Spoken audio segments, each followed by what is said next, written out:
আজ আমি তৈরি করে নেব কাতলা মাছের তেল দিয়ে তেল চচ্চড়ি। এর আগে আমি কাতলা মাছের তেল দিয়ে একটা বড়ার রেসিপি আপনাদের সাথে শেয়ার করেছিলাম, আর আজ আমি তৈরি করব এই কাতলা মাছের তেল দিয়ে তেল চচ্চড়ি। এই তেল চচ্চড়ি খেতে কিন্তু আমরা অনেকেই পছন্দ করি, আবার অসুখ বিসুখের কারণে অনেকেই খান না।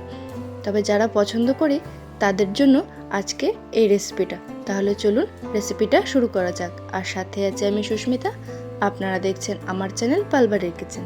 তেল চচ্চড়ি তৈরি করার জন্য প্রথমেই এখানে নিয়ে নিয়েছি আমি মাছের তেল। তেলটা ভালো করে পরিষ্কার করে ধুয়ে নিয়েছি। এরপর নিয়ে নিয়েছি বেগুন, আলু আর কাঁচা লঙ্কা। এটা আমি আলু বেগুন দিয়ে তৈরি করব, তাই এখানে আমি আলু বেগুনগুলো কেটে নিয়েছি পেঁয়াজ কুচি। এরপর কড়াই বসিয়ে দিয়েছি, কড়াইতে দিয়ে দিচ্ছি সর্ষের তেল। তেলটা এবার ভালো করে গরম করে নেব। তেল গরম হয়ে গেছে, এরপর মাছের তেলটা আমি দিয়ে ভেজে নেব। মাছের তেলটা দিয়ে একটু লবণ হলুদ দিয়ে দিয়েছি। লবণ হলুদ দিয়ে মাছের তেলটাকে প্রথমে ভেজে নিতে হবে। এর থেকেই অনেকটা তেল বেরিয়ে যাবে। দেখুন কতটা তেল বেরিয়ে গেছে। মাছের তেলগুলো ভেজে নেওয়া হয়ে গেছে, তুলে নিচ্ছি।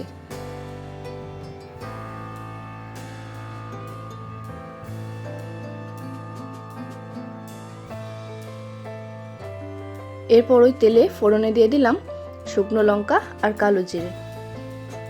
এরপর ফোড়নটা একটু নাড়াচাড়া করে নিচ্ছি। তারপর দিয়ে দেব পেঁয়াজ কুচি।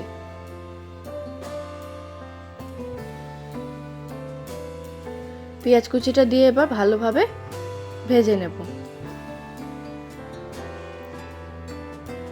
পেঁয়াজ কুচিটা একটু ভেজে নিয়েছি। এরপর আমি এর মধ্যে দিয়ে দেব ডুমো ডুমো করে কেটে রাখা আলু আর বেগুন।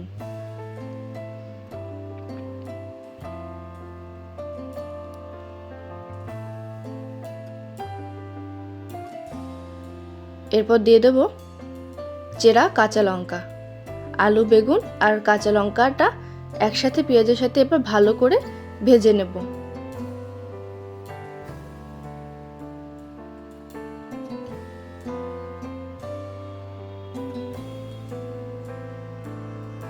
ভাজার সময় আমি এখানে লবণ আর হলুদ পরিমাণ মতো দিয়ে দিয়েছি।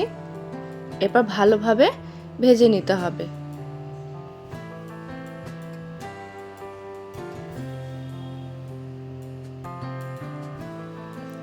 যতক্ষণ না আলুটা ভালোভাবে নরম হয়ে যাচ্ছে ততক্ষণ খুব ভালোভাবে এটা ভেজে নেব আমি।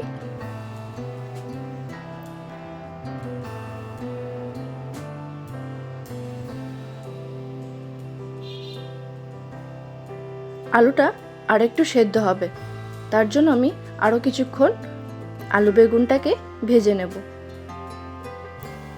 দেখুন আলু আর বেগুন কতটা মজে গেছে। এরপর আমি ভেজে রাখা তেলগুলোকেও এর মধ্যে দিয়ে দিচ্ছি। এরপর সমস্ত কিছু একসাথে নাড়াচাড়া করে নিলেই তৈরি হয়ে যাবে আলু আর বেগুন দিয়ে কাতলা মাছের তেল চচ্চড়ি।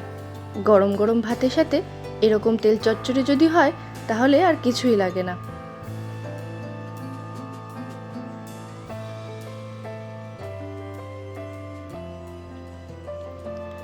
তৈরি হয়ে গেছে তেল চচ্চড়ি। এরপর এটা আমি এখন নামিয়ে নেব। আজকে এই সহজ পদ্ধতিতে তেল চচ্চড়ি আপনাদের কেমন লাগলো অবশ্যই একটা ছোট্ট কমেন্ট করে জানাবেন। ভালো লাগলে আমার ভিডিওটিতে একটা লাইক করে দেবেন, আর আমার চ্যানেলটি সাবস্ক্রাইব করে পাশে থাকা বেল আইকনটা প্রেস করে দেবেন। তাহলে যখনই আমি একটা ভিডিও আপলোড করব তার ইনস্ট্যান্ট নোটিফিকেশন আপনাদের কাছে পৌঁছে যাবে।